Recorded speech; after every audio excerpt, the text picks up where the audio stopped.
Good morning to all. Starting with chapter non-banking financial companies, short में हम इसे बोलते हैं NBFC। तो सबसे पहला पॉइंट ये आता है कि sir what is the difference between a banking company and a non banking financial company. तो नॉन बैंकिंग फाइनेंशियल कंपनी एक ऐसी फाइनेंशियल कंपनी है जो प्योरली बैंकिंग में नहीं है। किस तरीके से डिफरेंट है? बैंक हर तरीके के डिपॉजिट्स ले सकती है और पैसे को लेंड कर सकती है, मतलब पैसा डिपॉजिट भी लेगी और पब्लिक को कर्जा भी देगी। नॉन बैंकिंग फाइनेंशियल कंपनी पैसे लेगी नहीं, देगी सिर्फ। आप ऐसे समझिए, बैंकिंग लाइसेंस लेना बहुत ही आसान नहीं है। गवर्नमेंट किसी को भी बैंकिंग लाइसेंस नहीं दे देती है कि आप पब्लिक से पैसा उठाना शुरू कर दीजिए, ठीक है। एज बिकॉज गवर्नमेंट को हमेशा डर होता है कि कहीं ऐसा ना हो कि कोई भी कंपनी पब्लिक से पैसा ले इन द फॉर्म ऑफ डिपॉजिट्स और उसके बाद लेके फरार हो जाए। तो कोई भी अगर बैंकिंग बिजनेस में एंटर करना चाहता है तो पहले गवर्नमेंट पता है क्या उसे रूट देती है? NBFC, non banking financial company के रूट से आओ। इसमें तुम पब्लिक से पैसा ले नहीं सकते हो, देना चाहो तो दे सकते हो। जैसे हम गवर्नमेंट से कहते हैं गवर्नमेंट हम राज बैंक खोलना चाहते हैं, नाम होगा राज बैंक लिमिटेड। तो गवर्नमेंट कहती है ठीक है, अच्छी बात है, बैंक खोलो। बैंक दो काम करती है, पैसा लेने का काम और पैसा देने का काम। ऐसा है राज जी, मैं आपको पैसे लेने नहीं दूंगा पब्लिक से, देने का मन हो तो दो, बांटो जितना बांट सकते हो। That's what exactly NBFC is. It's a financial institution, it's a financial company entering working as a bank but not as a pure bank, ठीक है। it cannot accept deposits। लेकिन लेटली धीरे धीरे क्या होता है, गवर्नमेंट उसे डिपॉजिट लेना के लिए अलाउ कर देती है, कहती है ठीक है आप डिपॉजिट लीजिए, लेकिन एक चीज तो कभी नहीं लेने देंगे, and that is demand deposit. What is demand deposit? Fixed deposit. मतलब कभी भी एनबीएफसी फिक्स्ड डिपॉजिट नहीं लेगा। हाँ, सेविंग बैंक अकाउंट जैसे खाते खोल सकता है क्या? हाँ, वो लेटली, वो भी बाद में आएगा। पता है कब आएगा? जब हम मार्केट में अपने 500 करोड़ रुपए बांट देंगे लोगों को, तो हम गवर्नमेंट से कहेंगे देखिए 500 करोड़ रुपए तो हमने अपने मार्केट में बांट रखे हैं, अगर मान लीजिए 100 करोड़ रुपए मार्केट से उठा ही लें तो भाग थोड़ी ना जाएंगे, मेरे खुद के 500 करोड़ रुपए मार्केट में दिए हुए हैं, तो क्या हम 100 करोड़ रुपए की डिपॉजिट ले लें? गवर्नमेंट कहेगी ले लो, लेकिन कौन से अकाउंट में? करेंट अकाउंट या फिर सेविंग बैंक अकाउंट में। फिक्स्ड डिपॉजिट लेने नहीं देंगे पब्लिक से, ठीक है ये बात। तो चलिए आइए हम लोग एक मोटा मोटी बात कर लें कि एनबीएफसी है क्या। एनबीएफसी एक ऐसी फाइनेंशियल कंपनी है जो बैंक की तरह ऑपरेट कर रही है, लेकिन बैंक से एक मेजर डिफरेंस हमेशा रहेगा, और वो ये रहेगा कि एनबीएफसी कभी भी डिमांड डिपॉजिट एक्सेप्ट नहीं करेगी, ठीक है। क्या वो डिपॉजिट एक्सेप्ट करेगी? डिपॉजिट एक्सेप्ट करेगी, लेकिन उस पर भी रिस्ट्रिक्शन होता है, जितना चाहे जितना पैसा पब्लिक से ले नहीं सकती। दे सकती है क्या जितनी मर्जी चाहे? हाँ, दे सकती है। एनबीएफसी की ये खूबी है कि वो जितना चाहे जितना पैसा कर्ज के रूप में पब्लिक को दे सकती है। I hope I am clear with what is NBFC. आइए आगे देखते हैं। Look at your book. A non banking financial company NBFC is a company registered under the companies act 1956 और 2013। तो आपको तो पता ही है, कंपनीज एक्ट 2013 के पहले कंपनीज एक्ट 1956 था। तो कंपनीज एक्ट किसी भी प्रोविजन के तहत, मतलब कंपनीज एक्ट कोई भी, चाहे 1956 में, चाहे 2013 में, या इसके बाद वाले किसी भी कंपनीज एक्ट में, ठीक है, अगर एक कंपनी रजिस्टर हुई है as NBFC and engaged in the business of loans and advances, और बिजनेस उसका क्या है? लोन एंड एडवांसेस देना। एक्विजिशन ऑफ शेयर्स, ये जो इन्वेस्टमेंट कंपनी होती है that is also categorized as NBFC company, ठीक है, जिनका काम क्या होता है, वो सारे के सारे पैसे अपने कहां लगा देते हैं? शेयर्स और debentures of the other companies. Acquisition of shares, debentures and other securities. Leasing, कौन सी कंपनी एनबीएफसी कहलाती है? लीजिंग। वो फाइनेंस का ही काम कर रही है, लेकिन अलग तरीके से कर रही है। कैसे कर रही है? आपको उन्होंने ट्रक क्या किया है? लीज पे दे दिया है, ठीक है, सीधे कर्जा नहीं दिया 10 लाख रुपए का। उन्होंने क्या किया, आप ट्रक के लिए 10 लाख रुपए मांगने गए थे, उन्होंने ट्रक के लिए आपको 10 लाख रुपए नहीं दिए, ट्रक ही खरीद के आपको दे दी, ठीक है, और उसकी एक इंस्टॉलमेंट बना दी कि इतना इतना रुपया आपको हर महीने देते रहना है, और अगर कभी भी आप ये पेमेंट नहीं करेंगे तो बैंक वाले क्या करेंगे? एनबीएफसी बेसिकली, एनबीएफसी क्या करेगी? आपकी ट्रक वापस ले लेगी, ठीक है। तो फाइनेंस करने के कई सारे तरीके हैं, लोन एडवांसेस देना, लीज पे एसेट को दे देना। they are into hire purchase and lease financing is one on the same kind, ठीक है। एग्रीमेंट में थोड़ा सा अंतर होता है, दोनों में ही क्या होता है कि आपको एसेट किराए के रूप में दिया जाता है, ठीक है, और आप उसकी इंस्टॉलमेंट पे करते रहते हो। Gradually over the period of time क्या होता है कि जब आप सारी इंस्टॉलमेंट पे कर देते हो तो एसेट किसकी हो जाती है, जिसने लीज पे लिया है एसेट को। Insurance business and chit business, insurance business करने वाली कंपनीज और चिट बिजनेस करने वाली companies. Do you know what is chit business? कितने लोग जानते हैं what is chit business? Chit business is basically ऐसे समझ लीजिए जैसे फीमेल्स किट्टी करती हैं। क्या होता है उसमें, वो लोग क्या करती हैं कि मंथली एक किट्टी पार्टी ऑर्गेनाइज करती हैं जिसमें हर फीमेल क्या करती हैं, अपना अपना कुछ मंथली कंट्रीब्यूशन करती हैं, ठीक है, और एक ड्राइंग बाय लॉट करती हैं और उसके बाद जिसकी पर्ची निकल जाती है उसको सारे पैसे मिल जाते हैं, ठीक है। हम आपको बताते हैं what is this chit business.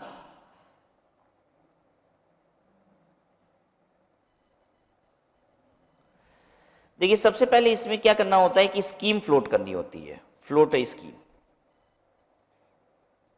अब एनबीएफसी क्या करता है, कहता है कि हम आपको बताते हैं कि स्कीम बनाते हैं हम, ठीक है, इसमें नंबर ऑफ मेंबर्स कितने रहेंगे ये लोग डिसाइड करते हैं, और फिर नंबर ऑफ पीरियड्स, कितने पीरियड ये चिट चलेगा ये डिसाइड करते हैं। एक चीज खास बात ये है कि जितने मेंबर रहेंगे उतने ही पीरियड का चिट होता है। जैसे मान लीजिए 10 मेंबर हैं तो चिट का पीरियड कितना होगा, 10 महीना होगा, 10 महीना होगा या फिर 10 क्वार्टर्स होंगे, व्हाटएवर, ठीक है, 10 पीरियड होगा, कोई भी 10 पीरियड्स होंगे, ठीक है। 10 वीक्स हो सकते हैं, 10 मंथ्स हो सकते हैं, 10 क्वार्टर्स हो सकते हैं। तो मान लेते हैं कि स्कीम उन्होंने फ्लोट की जिसमें बताया कि नंबर ऑफ मेंबर्स 12 रहेंगे और नंबर ऑफ पीरियड कितना रहेगा, 12 मंथ्स तक ये चलेगा, ठीक है। दूसरा चीज ये इसमें ये होता है कि चिट का कंट्रीब्यूशन कितना होगा। तो उन्होंने डिसाइड किया कि चिट का कंट्रीब्यूशन जो होगा वो कितना होगा, 1000 रुपीज। तो इसका मतलब ये हो गया कि 12 मेंबर 12 महीने तक 1000 रुपए देंगे। 12 मेंबर 12 महीने तक कितना देंगे, 1000 रुपए देंगे। तो हर महीने की कलेक्शन कितनी आएगी, 12 मेंबर्स हैं, हर महीने सब 1000 रुपए देंगे तो कितनी कलेक्शन आ जाएगी, 12,000 रुपीज आ जाएगी, ठीक है। अब ये 12,000 रुपीज किसी एक को पकड़ा दिया जाएगा, लेकिन कैसे पकड़ाया जाएगा, after reducing the NBFC fee. NBFC क्या करेगा, अपना फीस चार्ज करके वो पैसा किसी एक को दे देगा। कैसे देगा, through lucky draw,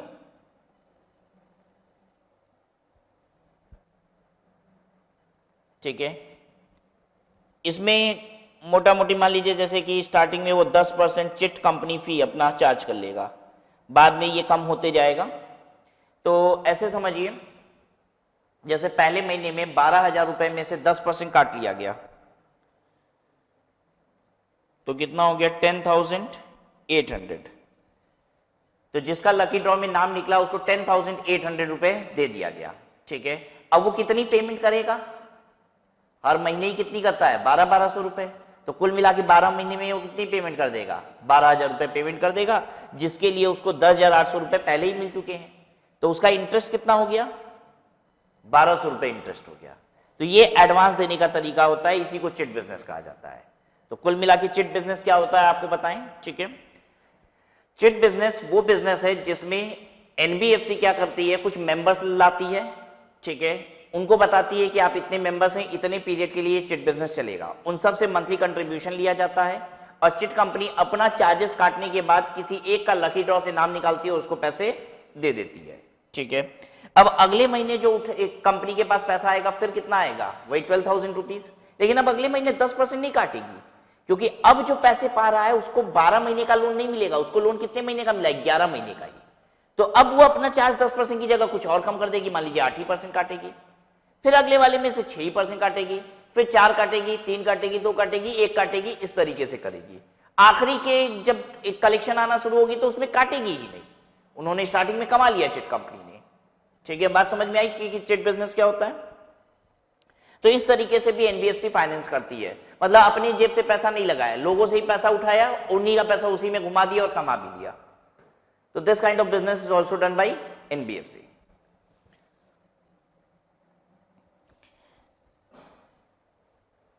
The term NBFC does not include any institution whose principal business is that of agriculture activity, industrial activity, or sale of any goods other than securities, or providing any service and sale or purchase or construction of any immovable property. कह रहे हैं NBFC वो institution नहीं हो सकती जिसका principal business agriculture activity है, ठीक है, जिसका प्रिंसिपल बिजनेस इंडस्ट्रियल एक्टिविटी है, सेल ऑफ गुड्स और सर्विसेज है, या फिर कंस्ट्रक्शन ऑफ इमूवेबल प्रॉपर्टी है, तो वो फाइनेंशियल कंपनीज नहीं है.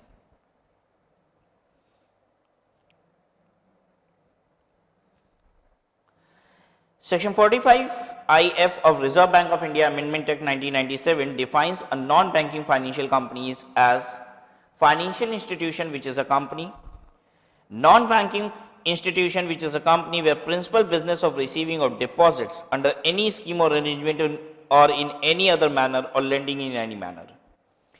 NBFC वो कंपनी है जिसका प्रिंसिपल बिजनेस डिपॉजिट को एक्सेप्ट करना है और पैसे को लेंड करना है, ठीक है. लेकिन ध्यान दीजिएगा एक बात, कैनॉट एक्सेप्ट हमने क्या बताया था आपको, cannot accept demand deposit. Demand deposit किसे कहते हैं,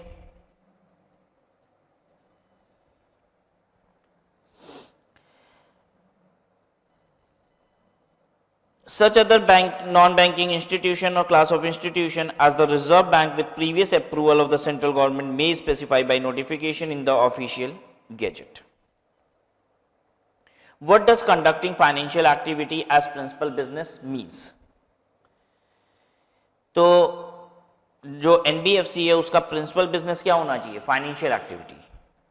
एनबीएफसी का प्रिंसिपल बिजनेस क्या होना चाहिए, फाइनेंशियल एक्टिविटी. फाइनेंशियल एक्टिविटी किसे कहते हैं, financial activity as the principal business is when a companies financial asset constitute more than 50% of the total asset. अगर एक कंपनी के टोटल एसेट का 50% एसेट फाइनेंशियल एसेट है, फाइनेंशियल एसेट यानी कि शेयर, डिबेंचर, लोन्स, एडवांसेस, इन्हें financial asset कहा जाता है, ठीक है. तो अगर एक कंपनी की 50% से ज्यादा टोटल एसेट की 50% ज्यादा फाइनेंशियल एसेट है एंड साथ ही साथ income from financial asset constitute more than 50% of gross income, और उसकी टोटल इनकम का 50% से ज्यादा इनकम भी किससे आता है, उस फाइनेंशियल एसेट से आता है. एक कंपनी की एसेट साइड में, ये कंपनी की बैलेंस शीट है, ये रहा उसका एसेट साइड. इस एसेट साइड में लैंड एंड बिल्डिंग है, ठीक है, प्लांट एंड मशीनरी है, व्हाटएवर जितनी सारी चीजें हैं, इसमें बहुत सारे फाइनेंशियल एसेट भी है, लोन्स एडवांसेस है, ठीक है, इन्वेस्टमेंट्स हैं. तो ये लोन्स एडवांसेस, इन्वेस्टमेंट, ये सब कितना होना चाहिए, टोटल का 50% या उससे ज्यादा होना चाहिए. और जो इनकम आ रही है, टोटल इनकम इस कंपनी की जो भी आ रही है, वो इन एसेट से जो इनकम आ रही है वो टोटल इनकम के 50% से ज्यादा आ रही है. अगर ये दोनों कंडीशन सेटिस्फाई होती है तो वो एनबीएफसी कहलाएगी, उसकी एक्टिविटी फाइनेंशियल एक्टिविटी कहलाएगी. A company which fulfils both this criteria will be registered as NBFC by RBI. NBFC को रजिस्ट्रेशन कौन देता है, आरबीआई देता है, ठीक है. लेकिन बहुत सारे केसेस में आरबीआई के रजिस्ट्रेशन की आवश्यकता नहीं होती है. तो हम ये भी देखने जा रहे हैं अब कि कौन कौन सी कंपनीज, कैसी कैसी एनबीएफसी को आरबीआई से रजिस्ट्रेशन की आवश्यकता है, और बहुत सारी एनबीएफसी ऐसी भी है जिनको आरबीआई से रजिस्ट्रेशन की आवश्यकता नहीं है. नेक्स्ट देखिएगा, NBFC not registered with RBI are classified under the following categories. जिनको आरबीआई से रजिस्ट्रेशन की आवश्यकता नहीं होती है वो कौन कौन सी एनबीएफसी हैं. Venture capital fund, basically venture capital company. Venture capital company क्या होती है, वेंचर कैपिटल कंपनी वो कंपनीज होती हैं जो हाईली रिस्की वेंचर में पैसे लगाती हैं, ठीक है. वो उन लोगों के वेंचर्स में पैसे लगाती हैं जो लोग हाईली क्वालिफाइड हैं लेकिन अनएक्सपीरियंस्ड है. कहने का मतलब बहुत पढ़ा लिखा इंसान है, ठीक है, ह्यूज आइडियाज हैं लेकिन कभी बिजनेस किया ही नहीं है, तो एक्सपीरियंस नहीं है. क्या बैंक ऐसे लोगों को पैसा देती है जिसके पास भरपूर नॉलेज है लेकिन एक्सपीरियंस नहीं है धंधा करने का, पैसे नहीं है जिसके पास, बैंक उसे नहीं देती पैसे. बैंक पता है किसको पैसे देती है, कर्ज किसको देती है, जिसके पास पहले से खूब पैसे होते हैं, ठीक है, और तो और जिसके पास बिजनेस का एक्सपीरियंस होता है. तो वेंचर कैपिटल कंपनीज क्या करती हैं, ऐसे लोगों को पैसा देती है जिनके पास आइडियाज हैं, ठीक है, एक्सपीरियंस नहीं है, हाईली क्वालिफाइड है. अगर आप एक वेंचर कैपिटल कंपनी है, ठीक है, such kind of NBFC you are, तो क्या आपको आरबीआई से रजिस्ट्रेशन की आवश्यकता है, नहीं, क्योंकि आप वेंचर कैपिटल कंपनी, आप तो पैसा देने का काम करते हैं, ठीक है. तो even RBI registration is not required in that case. In case of insurance company, it is not required. Housing finance company, it is not required. Microfinance companies, what is microfinance? Very small. ठीक है, micro का मतलब होता है very small. Very small finance company. Mutual benefit companies. Mutual benefit companies कैसी हो गई? जिनमें हम क्या करेंगे, जितने लोग पार्टिसिपेट करते हैं, बेसिकली मेरी बैंकिंग में जितने लोग पार्टिसिपेट करते हैं, जितने लोग पैसा जमा करते हैं, उन्हीं को हम पैसे देते भी हैं. मतलब कोई बाहरी पर्सन नहीं आएगा जिसको हम पैसे देंगे. तो इस तरीके की कंपनी म्यूचुअल बेनिफिट कंपनीज कहलाती हैं. Government companies and others like Nidhi companies, chit companies, securitization companies. What is securitization company? वो कंपनी जो क्या करती है, बैंक्स वगैरह के कर्जे को खरीद लेती है. जैसे मान लीजिए पंजाब नेशनल बैंक है, इसने 100 करोड़ रुपए का किसी को लोन दिया और वो लोन रिकवरी नहीं हो रही है. ठीक है, पंजाब नेशनल बैंक परेशान है, कह रही है कि मैं तो ये लोन रिकवर नहीं कर पा रही हूं. तो ये एनबीएफसी पता है क्या कहती है? कहती है तुम्हारा लोन कितना है? पीएनबी बोलती है 100 करोड़ रुपए का. कहती है इस पे 10 करोड़ रुपए का इंटरेस्ट भी आउटस्टैंडिंग हो चुका है, कुल मिला के 110 करोड़ रुपए लेना है, लेकिन ये बंदा दे ही नहीं रहा है, ये तो विदेश भागने के प्लान में है. ठीक है, ये कौन कह रहा है? पीएनबी कह रही है. अब एनबीएफसी उससे क्या बोल रही है? ये सिक्योरिटाइजेशन वाली एनबीएफसी कहती है एक काम करो, 80 करोड़ रुपए में हमें बेच दो ये लोन, इसके रिकवरी का काम अब मेरा है. ठीक है, ऐसी कंपनी को कहा जाता है सिक्योरिटाइजेशन कंपनी. वो 80 करोड़ रुपए में खरीद लेगी, अब क्या करेगी? अब इसके कलेक्शन करेगी. अगर 80 करोड़ रुपए से ज्यादा निकाल ली तो फायदा हो गया एनबीएफसी को, अगर इससे कम निकला तो घाटा हो गया एनबीएफसी को. ठीक है, तो इनका काम होता है securitization. What is securitization? Word itself says securitization company. वो क्या करते हैं? डेब्ट को सिक्योरिटाइज कर देते हैं. ठीक है, किसी ने कर्जा दिया और वो क्या हो रहा है? डूब रहा है पैसा, तो ये क्या करते हैं? उसका सिक्योरिटाइजेशन कर देते हैं. एक कंपनी है जो ये काम करती है, आईसीआईसीआई लिमिटेड. ये कंपनी सिक्योरिटाइजेशन का काम करती है. ठीक है, I didn't say ICICI bank. ICICI जो बैंक है वो पता है क्या है? वो एक सब्सिडरी आईसीआईसीआई लिमिटेड की. बड़ी कंपनी कौन है? ICICI limited.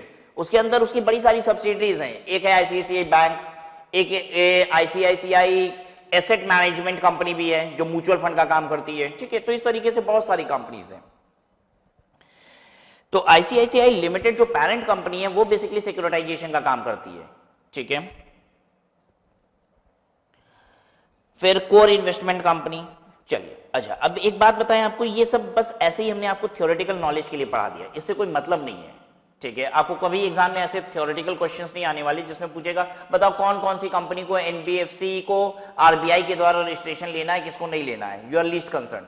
The paper which we are studying is an accounting paper where in you will just have practical questions. ठीक है, एज रिगार्ड्स कि नॉन बैंकिंग फाइनेंशियल कंपनीज के एनपीएस कैसे होते हैं. ठीक है, प्रोविजनिंग के रिक्वायरमेंट्स क्या हैं, बैड डेब्ट्स वगैरह की प्रोविजनिंग कैसे की जाती है, ये सारी रिक्वायरमेंट्स आपसे एग्जाम में पूछे जाते हैं. तो ये तो बस हमने आपके थ्योरेटिकल नॉलेज के लिए बता दिया कि कहाँ कहाँ पे एनबीएफसी को आरबीआई के रजिस्ट्रेशन की आवश्यकता नहीं है. चलिए, फिर उसके बाद देखिए NBFC mandated to register under RBI. RBI का रजिस्ट्रेशन लेना आवश्यक है, तभी आप एनबीएफसी की तरफ वर्क कर सकते हैं. और वो कौन कौन सी कंपनी है आइए देख लीजिए. Asset finance company, investment company, loan company, infrastructure finance company. तो you'll just have a look onto it. We need not just learn all those things. So there are certain companies, कुल मिला के ये सीखना था कि there are certain companies which do not require RBI registration and there are certain NBFCs which require RBI registration, right? अच्छा, अब यहां से आपकी बात शुरू होती है. अगर आपको आरबीआई से रजिस्ट्रेशन लेना है तो कुछ मिनिमम क्राइटेरिया है जो आपको फुलफिल करना पड़ेगा. तो देखिए, मिनिमम नेट ओन फंड. आपका नेट ओन फंड कम से कम इतना होना चाहिए. कितना होना चाहिए बताते हैं. On registration of NBFC with RBI, all NBFC have to comply with certain requirement like maintenance of minimum net own fund. And what is minimum net own fund? 200 lakh. 200 lakh का मतलब 2 करोड़ रुपए. 2 करोड़ रुपए आपका नेट ओन फंड होना चाहिए. आप पूछेंगे sir net own fund का मतलब क्या होता है? What is net own fund? I tell you. ठीक है, अभी बस याद कीजिए नेट ओन फंड कितना होना चाहिए.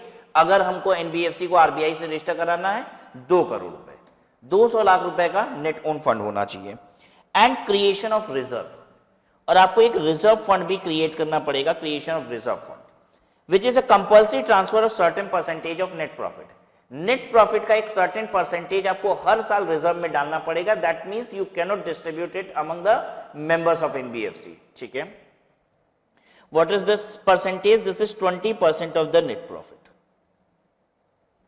तो चलिए आइए हम लोग याद करते हैं कि अगर हमें आरबीआई से एनबीएफसी को रजिस्टर कराना है तो दो क्राइटेरिया हमें फुलफिल करना पड़ेगा। क्या क्या? एक तो नेट ओन फंड होनी चाहिए, कितने की?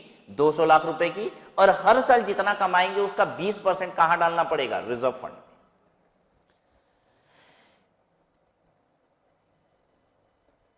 NOF requirement, NOF मतलब net own fund. NOF requirement for new companies applying for grant of certificate of registration to commence business of an NBFC is stipulated at ₹200 lakhs.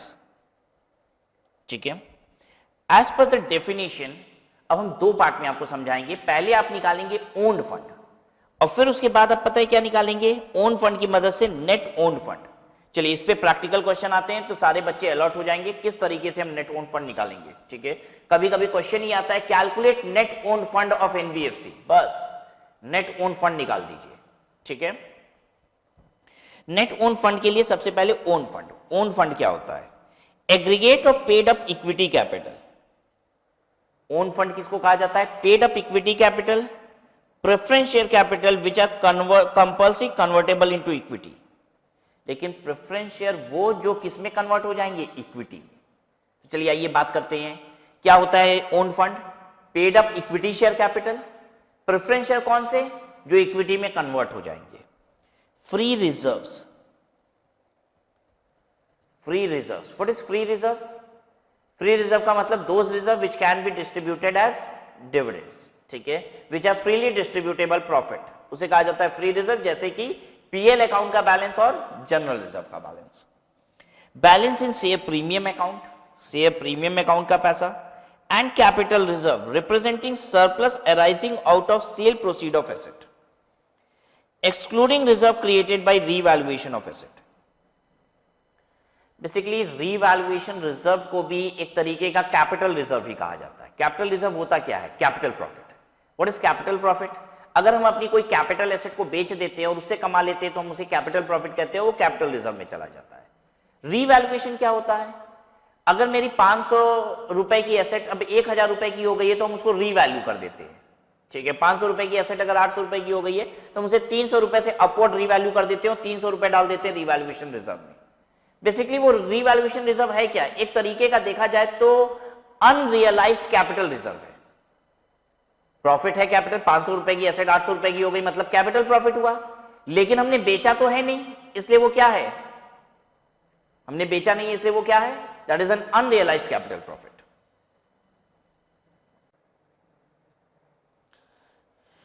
तो देखिए आप capital reserve जो भी होंगे वो ऐड करेंगे, लेकिन रीवैल्यूएशन रिजर्व को ऐड नहीं करेंगे।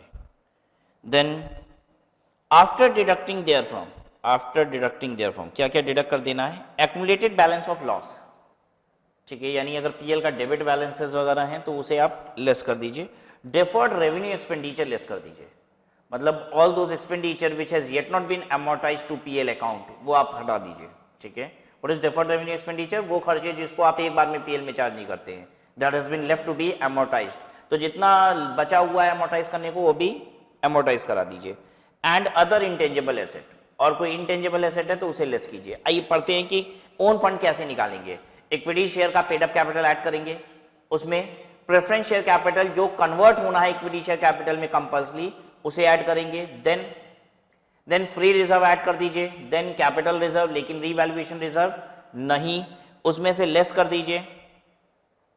Balances of debit balances of profit and loss account, then deferred revenue expenditure को लेस कर दीजिए, अदर इंटेंजिबल एसेट को लेस कर दीजिए, सिक्योरिटी प्रीमियम अकाउंट को जोड़ दीजिएगा। ये हो गया own fund. Net own fund क्या होता है? ओन फंड में से आपको इन्वेस्टमेंट बेसिकली लेस करना है। ओन फंड में से क्या लेस करना है? इन्वेस्टमेंट लेस करना है।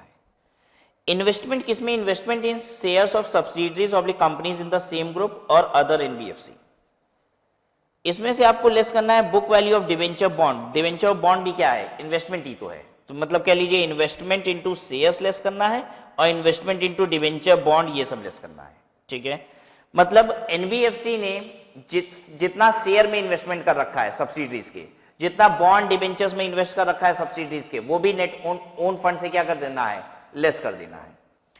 Less book value of debenture bond outstanding loans and advances including hire purchase and lease finance made to or deposit with subsidiaries and companies in the same group to the extent such sum exceeds 10% of owned fund।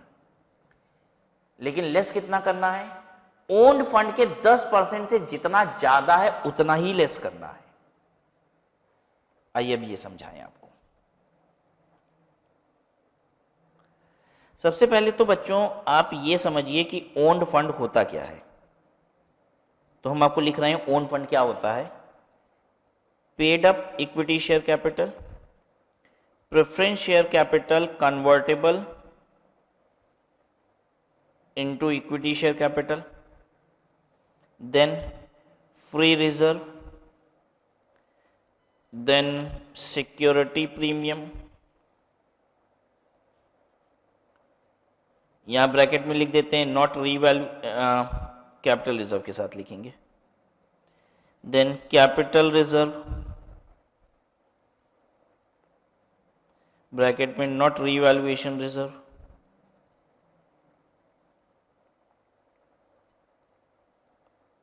ठीक है। Then इसके बाद less करना है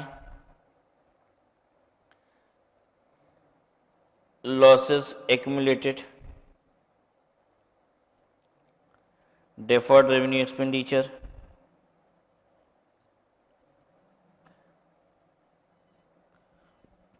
और क्या less करना है, इंटेंजिबल एसेट।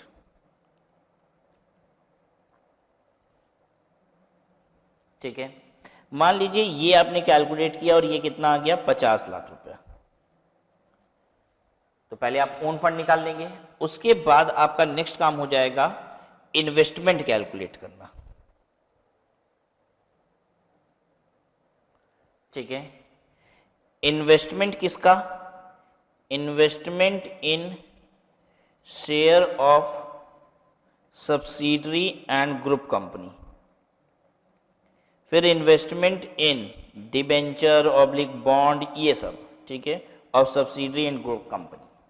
मान लीजिए ये कुल मिला के आ जाता है आपका 8 लाख रुपए, ठीक है। तो 10% ऑफ ओन्ड फंड कितना हुआ, 10% ऑफ ओन्ड फंड 50 लाख का 10% 5 लाख। इन्वेस्टमेंट हमको लेस करना होता है, ओन्ड फंड में से इन्वेस्टमेंट लेस करते हैं तो नेट ओन्ड फंड हो जाता है। लेकिन इन्वेस्टमेंट कितना लेस करना है, नेट ओन्ड फंड के 10% से जितनी ज्यादा इन्वेस्टमेंट है बस उसी को लेस करना है। 10% ऑफ ओन्ड फंड कितना हुआ, 10% of owned fund 5 lakh, investment कितनी है मेरी 8 लाख, तो 8 लाख लेस नहीं करना है, 3 लाख बस लेस करना है। 10% ऑफ ओन्ड फंड से जितनी ज्यादा इन्वेस्टमेंट है बस उतना लेस करना है। यानी अब नेट ओन फंड क्या होगा, net own fund 50 lakh minus 3 lakh. सबको समझ में आया 3 लाख कैसे हुआ। इन्वेस्टमेंट नहीं लेस करना है, इन्वेस्टमेंट जितना 10% ऑफ ओन फंड से ज्यादा है, ओन फंड कितना था 5 लाख, 10% ऑफ ओन फंड से जितनी ज्यादा इन्वेस्टमेंट है वो इन्वेस्टमेंट लेस करनी है बस। तो अब ये हो जाएगा 47 लाख नेट ओन फंड। अब आप हमको बताएंगे क्या आरबीआई इसको रजिस्ट्रेशन दे देगी, नहीं। मिनिमम नेट ओन फंड कितना रिक्वायर्ड है, 200 लाख रुपए का। 200 लाख रुपए का नेट ओन फंड होता तो इसको रजिस्ट्रेशन मिलता। तो इस तरीके के प्रैक्टिकल क्वेश्चन आपको एग्जाम में आ सकते हैं जिसमें आपको नेट ओन फंड निकालना पड़ेगा, ठीक है। और कभी कभी क्वेश्चन में यह भी पूछ सकता है भाई नेट ओन फंड इतना है तो अब आगे बताओ कि रजिस्ट्रेशन मिलेगा कि नहीं आरबीआई का। तो is it clear to you. What is this 3 lakh, 3 lakh कैसे निकाला हमने, 8 लाख माइनस 5 लाख, ये तरीका है।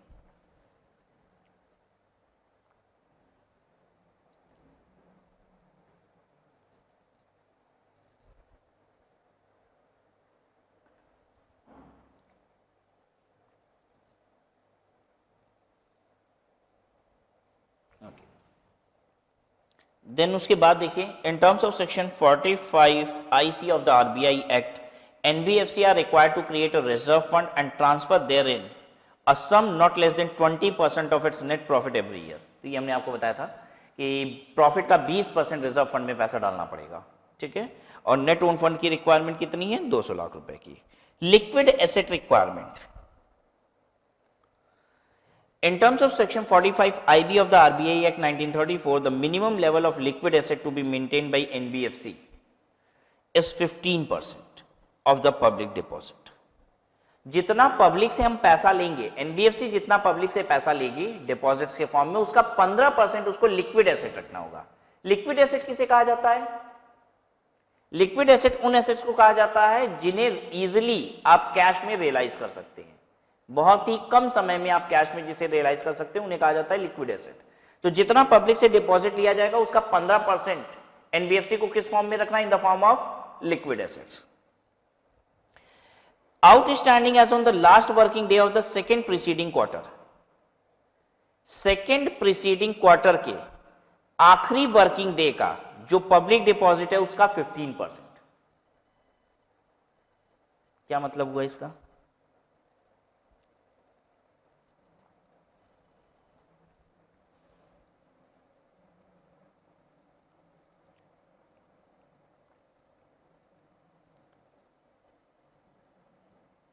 जैसे 15 अक्टूबर को हम आपसे पूछें कि एनबीएफसी के पास कितना लिक्विड एसेट होना चाहिए, 15 अक्टूबर को एक एनबीएफसी है उसके पास कितना लिक्विड एसेट होना चाहिए, तो आप कहेंगे sir 15% of the public deposit, public deposit का 15%।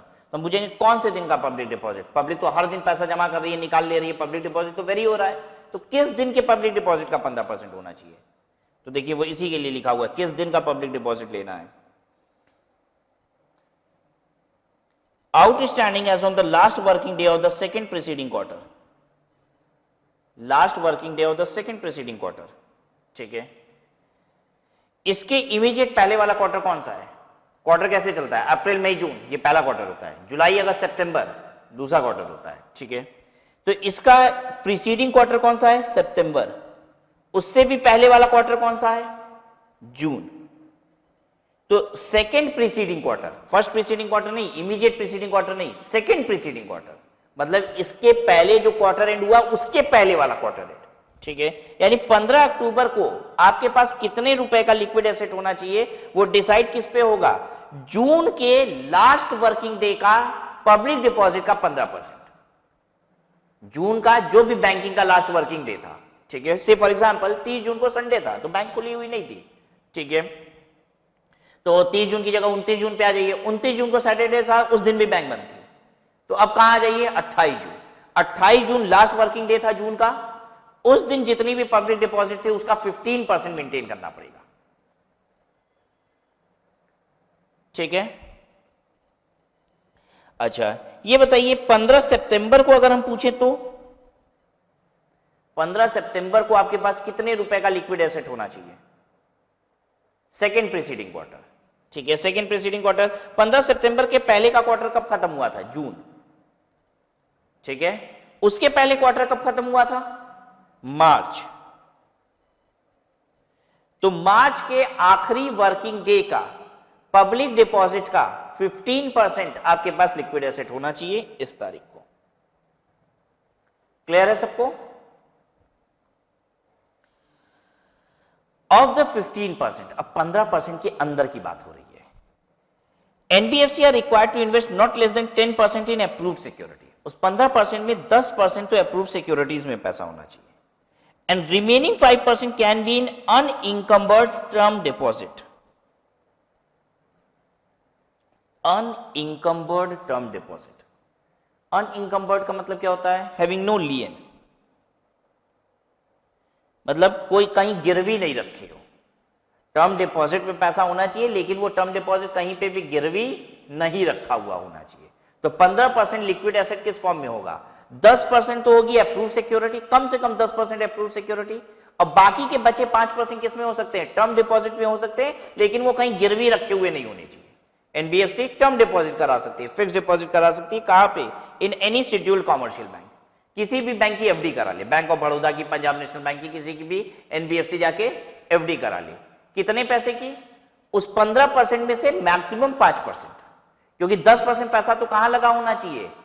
अप्रूव सिक्योरिटीज में। तो अप्रूव सिक्योरिटी क्या होती है ये देख लीजिए, नीचे लिखा हुआ है, गवर्नमेंट की सिक्योरिटी, गवर्नमेंट गारंटीड बॉन्ड, ठीक है। तो the liquid asset may consist of government securities, government guaranteed bond and term deposit with any scheduled commercial bank, ठीक है। टर्म डिपॉजिट 5% हो सकता है और अप्रूव सिक्योरिटी कितना? ये दोनों अप्रूव सिक्योरिटी है। अप्रूव सिक्योरिटी क्या है? गवर्नमेंट सिक्योरिटी और गवर्नमेंट गारंटीड बॉन्ड। अच्छा एक बात बताइए, हम 15% पूरा अप्रूव सिक्योरिटी में रखना चाहते हैं, गवर्नमेंट गारंटीड बॉन्ड में और गवर्नमेंट सिक्योरिटीज में, पॉसिबल है? हाँ, उस 15% में से कम आपको 10% अप्रूव सिक्योरिटी में रखना होगा। पूरा 15 रखना चाहते हैं, पूरा रख लीजिए। सर हम पूरा का पूरा 15% किसी शेड्यूल्ड बैंक में टर्म डिपॉजिट कराना चाहते हैं जिसको गिरवी नहीं रखेंगे, चलेगा? नहीं, 5% ज्यादा से ज्यादा term deposit in scheduled bank हो सकता है। फिर से रिपीट करते हैं, आपको 15% क्या रखना है? 15% लिक्विड एसेट चाहिए, ठीक है, जिसमें से मैक्सिमम 5% क्या हो सकता है? Term deposit. Maximum 5% term deposit हो सकता है, ठीक है। इसका मतलब यह हुआ कि 10% से लेके 15% तक आप क्या रख सकते हैं? अप्रूव सिक्योरिटीज, मतलब पूरा 15% भी अप्रूव सिक्योरिटीज रखा जा सकता है, ठीक है। और जहां तक रही बात टर्म डिपॉजिट की, तो 0% से लेके मैक्सिमम 5% तक आपके पास क्या हो सकता है? Term deposit. ये मतलब है इसका। लेकिन ये टर्म डिपॉजिट फिर कहीं गिरवी भी नहीं होना चाहिए, ये बात आपको ध्यान रखनी होगी, ठीक है। इतनी बात।